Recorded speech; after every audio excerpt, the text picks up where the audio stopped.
اس کے ساتھ ساتھ میٹرو کی بھی بات ہوئی. تو اب اگر آپ بیمار ہوں تو یہ نہ کہیں کہ لیڈر جو ہے وہ ہمارا دھیان نہیں رکھتے. آپ اس موٹر وے کے ذریعے چاہیں تو آپ لاہور چلے جائیں, اگر آپ چاہیں تو پنڈی چلے جائیں, یا اس کے علاوہ اگر واپسی پہ اگر کوئی خدا نہ خواستہ کسی کی ڈیتھ وغیرہ ہو جائے ہاسپٹل میں, تو اس موٹر وے کے ذریعے ڈیڈ باڈیز کو بھی جلدی آپ شفٹ کر سکتے ہیں. پر اینی وے لیڈرز کا ہی کام ہوتا ہے, وہ اپنے ملک اور قوم کا خیال رکھتے ہیں اور ملک و قوم کو ریپرزینٹ کرتے ہیں. لیڈرز قوم کے اندر سے ہی ہوتے ہیں, جیسا قوم کھاتی ہے, جیسا قوم پیتی ہے, جتنی آسودہ قوم ہوتی ہے لیڈر بھی اتنے ہی آسودہ ہوتے ہیں. اس لیے لیڈرز پھر آپ کو پتہ ہے آپ لوگوں کا خیال بھی رکھتے ہیں. وہ جو میری خوشی ہے نا, اس کے حوالے سے میں نے آپ کو آخر میں بتانا ہے, وہ میں بھولا نہیں ہوں. اچھا, یہ سامنے آپ اخبارات دیکھ سکتے ہیں. اخبارات میں آج اشتہارات ہیں. نواز شریف دا پی ایم, میاں صاحب جو ہے وہ وزیر اعظم بن گئے ہیں. ایک جگہ پہ کسی نے غالباً ہیڈ لائن لگائی ہوئی تھی, کسی اور جگہ پہ میں دیکھ رہا تھا سوشل میڈیا پہ کسی نے شیئر کیا ہوا تھا, غالباً اردو نیوز کا, کہ اس میں انہوں نے یہ لکھا ہوا تھا کہ پاپولیرٹی جو ہے وہ عمران خان صاحب کی ہے, لیکن وزیر اعظم جو ہیں وہ نواز شریف صاحب ہیں. تو یہ بھی سائنسی ہے. پر اینی وے اچھی خبر ہے, میاں صاحب کے اشتہارات چھپے ہوئے اخبارات کے اندر, اور یہ جرنلزم نہیں ہے. بہت سارے لوگ اس کے اوپر تنقید کر رہے ہیں کہ یہ پہلے سے آپ نے کیسے پریڈکٹ کر دیا. یہ غالباً اشتہارات ہیں, لیکن یہ قوم کے دل کی آواز بھی ہو سکتی ہے. اچھا, کامران خان صاحب سینئر صحافی ہیں, انہوں نے جو موجودہ انتخابات ہیں ان کے حوالے سے کچھ چیزیں شیئر کی ہوئی ہیں. یہ وہ چیزیں ہیں جو میں آپ کے ساتھ پہلے بھی شیئر کر چکا ہوں کہ عالمی میڈیا پاکستان کے الیکشنز کو کس طرح دیکھ رہا ہے. اسی سب کو اکٹھا کر کے کامران خان صاحب نے ٹویٹ کی ہوئی ہے, ورلڈ میڈیاز ورڈکٹ آن پاکستان کے جو الیکشن ہیں 2024 کے. اس میں انہوں نے لکھا ہوا ہے کامران خان صاحب نے کہ وہ بالکل لاؤڈ اور کلیئر ہے, اور نون لیگ والے اور پیپلز پارٹی والے اس کا نوٹس لیں. الجزیرہ نے ان انتخابات کی لیجٹمیسی کو کوشچن کیا ہے. بلوم برگ نے کہا ہے کہ جناب بہت سارے جو ینگ ووٹرز ہیں جو پہلی دفعہ ووٹ ڈال رہے ہیں وہ اس سارے عمل سے ایک طرح سے متنفر ہو رہے ہیں. بلوم برگ نے یہ کہا. اب آپ دیکھ لیں کہ یوتھ کو ہم نے اس قومی دھارے کے اندر لے کے آنا ہے, ان کو امپاور کرنا ہے, اور امپاور کرنے کا جمہوریت میں بہترین طریقہ ان کے ووٹ کا رائٹ اور ان کے ووٹ کے ذریعے فیصلے ہو سکتے ہیں. اب جو پہلی دفعہ ووٹ ڈال رہے ہیں وہ کیا اس سارے عمل سے متاثر ہو رہے ہیں یا نہیں ہو رہے, یہ میں آپ کے اوپر چھوڑ دیتا ہوں. کامران خان صاحب نے بلوم برگ کی یہ سرخی شیئر کی ہوئی ہے. اسی طرح کونسل آن فارن ریلیشنز ہیں, ان کے حوالے سے بھی یہاں پہ لکھا ہوا ہے. انہوں نے لکھا ہے Pakistan's upcoming elections this week has already turned into a farce, one that is not free or fair. انہوں نے کہا کہ یہ بالکل مذاق بن گیا ہے, نہ یہ فری ہیں نہ فیئر ہیں. اور فائنینشل ٹائمز نے لکھا ہے کہ if one were to have free and fair elections, Imran Khan would win by an absolute landslide. کہ جناب وہ لینڈ سلائڈ سے جیتے گا, وہ 2/3 اکثریت سے جیتے گا اگر ملک کے اندر فری اینڈ فیئر الیکشنز ہوں. یہ فائنینشل ٹائمز نے لکھا ہے, اور بھی بہت سارے جو انہوں نے لکھے ہوئے ہیں, گارڈین کا ذکر ہے, بی بی سی کا ذکر ہے. ہر کسی نے ان الیکشنز کے حوالے سے سوالات اٹھائے ہیں اور ان کی کریڈیبلٹی کے حوالے سے سوالات اٹھائے ہیں, اور ان تمام نیوز اداروں کی سرخیوں کو اکٹھا کر کے کامران خان صاحب نے ٹویٹ کی ہے. اور اس کے نیچے ساتھ انہوں نے لکھا ہے کہ پیپلز پارٹی والے اور نون لیگ والے اس کو نوٹ کریں اور اندازہ لگائیں کہ ان الیکشنز کی کریڈیبلٹی کی کیا ہے, یا کتنی زیادہ ہے یا کتنی کم ہے. اچھا جی, اگلی خبر جو ہے وہ علیمہ خان صاحبہ نے آج میڈیا سے بات کرتے ہوئے کہا ہے کہ عمران خان نے کہا ہے کہ آپ نے ووٹ بھی ڈالنا ہے, اور ووٹ ڈالنے کے بعد آپ نے پولنگ سٹیشن سے دور نہیں جانا, وہیں پہ رہنا ہے, اپنے ووٹ کی خود حفاظت کرنی ہے.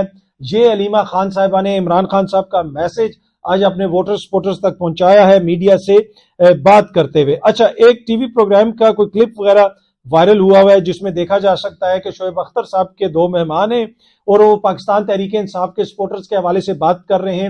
وہ جو میسوجنسٹک گندی غلیظ گالی سے نکلا ہوا لفظ ہے جو پاکستان تحریک انصاف کے سپورٹرز کے لیے یوز کیا جاتا ہے, اور اکثر بزرگ لوگ ٹی وی پہ بھی بیٹھ کے اس کو یوز کر دیتے ہیں, وہ انتہائی گندی اور غلیظ گالی سے نکلا ہوا لفظ ہے. اور پھر یہ بھی وہ کہتے ہیں کہ جناب جو ہماری یوتھ ہے, جو ہمارے نوجوان ہیں, ان کا لہجہ خراب ہو گیا, ان کی زبان خراب ہو گئی, ان کا یہ خراب ہو گیا, ان کا وہ خراب ہو گیا, ان کو مینرز نہیں ہیں. لیکن وہی لوگ ان کے لیے کیا لفظ استعمال کرتے ہیں اس کا اندازہ آپ لگا سکتے ہیں. تو یہ 2 کوئی شخصیات ہیں, وہ شعیب اختر صاحب کو اس حوالے سے بتا رہی ہیں. اور ایک اور لفظ ہے جو اس سے بھی زیادہ غلیظ گالی سے نکلا ہوا ہے, اس کا بھی اس میں ذکر ہوا کہ جی عمران خان کے سپورٹرز کے لیے یہ لفظ بھی یوز ہوتا ہے. تو وہ دونوں شخصیات بھی ٹھٹھے لے رہی ہیں اور شعیب اختر صاحب بھی ٹھٹھے لے رہے ہیں. تو یہ چیز کافی زیادہ وائرل ہوئی ہوئی ہے اس وقت سوشل میڈیا کے اوپر. اچھا, اگلی خبر جو میں نے آپ سے شیئر کرنی ہے, عمران خان صاحب سے آج جیل میں ملاقات ہوئی ہے. علامہ راجہ ناصر صاحب کی جو سربراہ ہیں مجلس وحدت مسلمین کے، یہ وہ پہلے مذہبی رہنما ہیں جنہوں نے عدت کے فیصلے کے بعد سخت بیان جاری کیا تھا، عمران خان کے حق میں بیان جاری کیا تھا۔ آج بھی ان کی عمران خان صاحب سے ملاقات ہوئی ہے، انہوں نے کہا کہ ہم عمران خان صاحب کے ساتھ کھڑے ہیں، ہمارا جینا مرنا عمران خان صاحب کے ساتھ ہے، ان کی پارٹی کے ساتھ زیادتی ہو رہی ہے اور اس موقع کے اوپر ہم ان کو بالکل نہیں چھوڑیں گے۔ اور یہ جناب انہوں نے واضح اور کلیئر میسج دیا ہے۔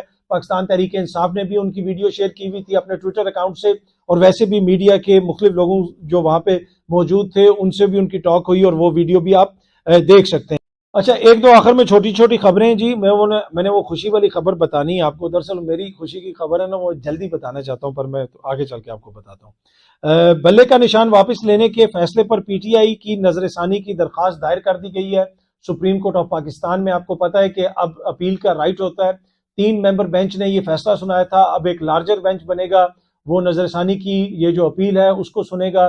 اگر اس بینچ کے اندر جسٹس منصور علی شاہ صاحب ہوتے ہیں، جسٹس اطہر من اللہ صاحب ہوتے ہیں، جسٹس مندوخیل صاحب ہوتے ہیں، تو وہ ان کے جو حالیہ فیصلے ہیں ان کا پتہ چلتا ہے کہ وہ یہ سمجھتے ہیں کہ جو ووٹر کا رائٹ ہے وہ بڑا امپورٹنٹ ہے، اور اس میں یہ جو نشان ہوتا ہے آپ کو پتا ہے کہ وہ بڑا امپورٹنٹ کردار ادا کرتا ہے۔ اور میرے خیال میں جب ایک سیاسی جماعت سے آپ نے سمبل ہی واپس لے لیا، آپ نے اس سیاسی جماعت سے لیول پلینگ فیلڈ نہیں چھینی۔ میرے خیال میں مجھے یہ لگتا ہے کہ ووٹر سے لیول پلینگ فیلڈ لے لی گئی ہے، کیونکہ اگر دیکھیں نا، نون لیگ کے ووٹر نے ووٹ ڈالنا ہے، اس کو پتا ہے شیر پہ ڈالنا ہے، پیپلز پارٹی تیر پہ ڈالنا ہے۔ پاکستان تحریک انصاف والے کو پتہ ہی نہیں کہ اس حلقے میں کیا ہے، اس حلقے میں کیا ہے۔ یقین کیجئے مجھ سے اتنے لوگوں نے پوچھا کہ جناب ہم فلانے حلقے میں ہیں، ہمارے اس حلقے کے اندر تحریک انصاف کا کینڈیڈیٹ جو ہے اس کا سمبل کیا ہے۔ عام لوگ جو زیادہ پڑھے لکھے نہیں ہوتے، جو بلو کالر جابز کرتے ہیں، آگے پیچھے جن سے ہماری روزمرہ زندگی میں ملاقات ہوتی ہے، اس طرح کے بہت سارے لوگوں نے مجھ سے یہ پوچھا جناب ہم فلانے حلقے سے ہیں تو مجھے بتائیں کہ ادھر ہمارا کیا سمبل ہے۔ میں نے کہا جی یہ تو آپ اس سیاسی جماعت سے پوچھیں، مجھے تو نہیں پتا، لیکن اس سے مجھے اندازہ ہوا یہ تو ہم نے لیول پلینگ فیلڈ جو ہے یہ تو ہم نے عوام سے لے لی ہے الیکشن کمیشن کے اس فیصلے کی وجہ سے۔ پر اینی وے نظر ثانی کی اپیل آ گئی، اب دیکھتے ہیں کہ اس میں کون سا بینچ بنتا ہے۔ جسٹس اطہر من اللہ صاحب بیٹھتے ہیں، منصور علی شاہ صاحب بیٹھتے ہیں، یہ وہ سینئر جج صاحبان ہیں، یہ بیٹھتے ہیں، یا پھر کون سا بینچ بنتا ہے۔ جو بھی موزز جج صاحبان اویلیبل ہوں گے وہ بینچ بن جائے گا، اور جو بھی جج ہوگا وہاں پہ یقیناً اس نے آئین اور قانون کے مطابق فیصلہ کرنا ہے، اور جو بھی فیصلہ آئے گا ہم اس کو من مانیں گے۔ ہاں، جب فیصلہ آ جاتا ہے پھر وہ پبلک پراپرٹی ہوتی ہے، آپ فیصلے پہ تنقید کر سکتے ہیں، خدا نخواستہ ججز کی ذات کے اوپر تنقید کرنا، ان کو ٹارگٹ کرنا قطعاً مناسب نہیں ہے۔ اچھا جی، ایک اور جو چھوٹی سی خبر آپ سے شیئر کرنی ہے، بڑی زبردست خبر ہے، بڑی اچھی خبر ہے۔ محسن نقوی صاحب جو ہیں وہ پی سی بی کے نئے چیئرمین منتخب ہو گئے ہیں۔ آپ کو پتا ہے محسن نقوی صاحب کی جمہوریت کے لیے خدمات پوری قوم کو پتا ہے۔ پنجاب میں جس طریقے سے انہوں نے ایک فری اینڈ فیئر الیکشن کا ماحول بنایا، جمہوریت کی خدمت کی، آلدو کہ 3 ماہ کے اندر انتخابات نہیں ہو سکے، لیکن وہ جو روایات ہیں، وہ جو جمہوری ان کا ایٹیچیوڈ ہے، جس طریقے سے لیول پلینگ فیلڈ دی گئی ہر کسی کو پنجاب کے اندر، تو وہی محسن نقوی جنہوں نے جمہوریت کی بہترین خدمت کی ہے اب جو ہے وہ پی سی بی کے بھی چیئرمین بن گئے ہیں۔ یقیناً یہ ایک بڑی اچھی خبر ہے، اور پاکستان کی کرکٹ کے لیے ایک بڑی پازیٹیو خبر ہے، اور پاکستان کی کرکٹ بھی ویسے ہی ترقی کرے گی جس طریقے سے ہم نے دیکھا کہ محسن نقوی صاحب کے دور کے اندر جمہوریت پھلی پھولی ہے پنجاب میں۔ اچھا، آخر میں جو میں نے اپنی خوشی والی خبر آپ سے شیئر کرنی تھی، مجھے بہت سارے دوست بار بار پوچھ رہے تھے، اور یقین کیجئے واقعی بار بار پوچھ رہے تھے، مختلف جگہوں پہ میں گیا، مجھ سے یہ پوچھا گیا کہ آپ کو کال آئی ہے، آپ کو کال آئی ہے۔ میں نے پوچھا کہ اس کی کال؟ میاں نواز شریف صاحب کی کال۔ تو میں نے کہا جی مجھے تو ان کی کال نہیں آئی۔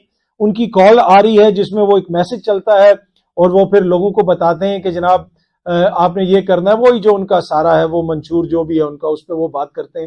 تو آئی واز فیلنگ، وہ جسے کہتے ہیں نا لیفٹ آؤٹ فیل کرنا، اور مجھے اپنے آپ پہ غصہ آ رہا تھا کہ مجھے کیوں نہیں کال آ رہی، مطلب مجھ میں کیا ہے ایسی کوئی کہ ہمیں کیوں نہیں وہ کر رہے تعیات جو قائد ہیں نون لیگ والے، ہم بھی پاکستانی، اس لیے کہ ہمارا بھی ہے کہ ساری جماعتوں کو سنیں، پتہ چلے کس کا کیا منشور ہے، کس کی کیا وہ ہے، آگے پالیسی کیا ہے، انہوں نے کیا پالیسی بنانی ہے، ملک اور قوم کو کس طرح ترقی کی راہوں پہ لے کے چلنا ہے، یہ وہ ساری باتیں جو بھی آپ کو پتہ ہوتی ہیں۔ پر اینی وے آج میری اس وقت خوشی کی انتہا نہیں رہی جب مجھے ایک کال آئی، اور یقین کیجئے مجھے نہیں پتا تھا کہ یہ کس کا نمبر ہے، یہ کس کی کال ہے، اور میں نے وہ کال اٹھا لی، اور جب میں نے کال اٹھائی اور آگے سے نواز شریف صاحب کی میں نے آواز سنی تو مجھے اتنی خوشی ہوئی۔ پھر میں نے ان کا پورا پیغام سنا، بڑا کنونسنگ پیغام تھا، بڑا اچھا پیغام تھا۔ اب آپ کو بھی کالز آئی ہوں گی، اب آپ نے فیصلہ کرنا ہے کہ کس نے آپ کو زیادہ کنونس کیا۔ تو مجھے تو ان کی کال بڑی اچھی لگی، میں نے بڑے غور سے سنی۔ پاکستان کے وہ 3 دفعہ وزیر اعظم رہ چکے ہیں، اور آپ دیکھیں کہ آپ کے دوست کہہ رہے ہیں جی مجھے وزیر اعظم کی، سابق وزیر اعظم کی کال آئی تھی، کوئی اور آپ کا رشتہ دار بتائے کہ جی مجھے سابق وزیر اعظم کی کال آئی تھی، لیکن مجھے ابھی تک کال نہیں آئی تھی، اور اچانک پھر آج کال آئی، اور میں کہیں باہر تھا، کسی جگہ پہ تھا، اچانک یہ کال آئی، میں نے سنا، اور پھر میں نے اسپیکر پہ لگایا، ساتھ میرے جو ایک اور شخصیت تھے ان کو بھی میں نے سنایا، ہم نے دونوں نے میاں صاحب کی کال سنی، آگے پیچھے جو لوگ تھے وہ بھی ہمیں دیکھ رہے تھے، انہوں نے بھی پتہ نہیں سنی یا نہیں سنی، لیکن یہ خوشخبری ہے، ایک اچھی چیز ہے جو آج میرے ساتھ ہوئی کہ مجھے سابق وزیر اعظم کی کال آئی، اور اس میں انہوں نے جو بہت سارا ذکر کیا، شاید آپ لوگوں کو بھی وہ کال آئی ہوگی، لیکن اب وہ مجھے بھی کال آ گئی ہے۔ تو وہ جو میرے دوست بار بار مجھ سے کہتے تھے نا، وہ تینوں کال نہیں آئی یار، تمہیں کال نہیں آئی، آپ کو کال نہیں آئی، تو اب میں ان کو بتانا چاہتا ہوں کہ مجھے بھی کال آ گئی ہے، اور میں نے میاں صاحب کی وہ بات سنی ہے، اور مجھے ان کی باتیں بڑی اچھی لگی ہیں۔ اب آپ نے ووٹ ڈالنا ہے، 8 تاریخ کو ووٹ ڈالنا ہے، آپ کے ووٹ سے فیصلہ ہونا ہے، جو آپ سمجھتے ہیں ملک کے لیے بہتر ہے، چاہے وہ نواز شریف صاحب کی جماعت ہے، خان صاحب کی جماعت ہے، زرداری صاحب کی جماعت ہے، یا کسی اور کی جماعت ہے، جس کو بھی آپ سمجھتے ہیں کہ وہ بہتر ہے، آپ اس کو جا کے ووٹ ڈالیں اور اپنے ڈیموکریٹک رائٹ کا استعمال کریں۔ بہت جلدی آپ سب دوستوں سے دوبارہ ملاقات ہوگی۔ Thank you very much.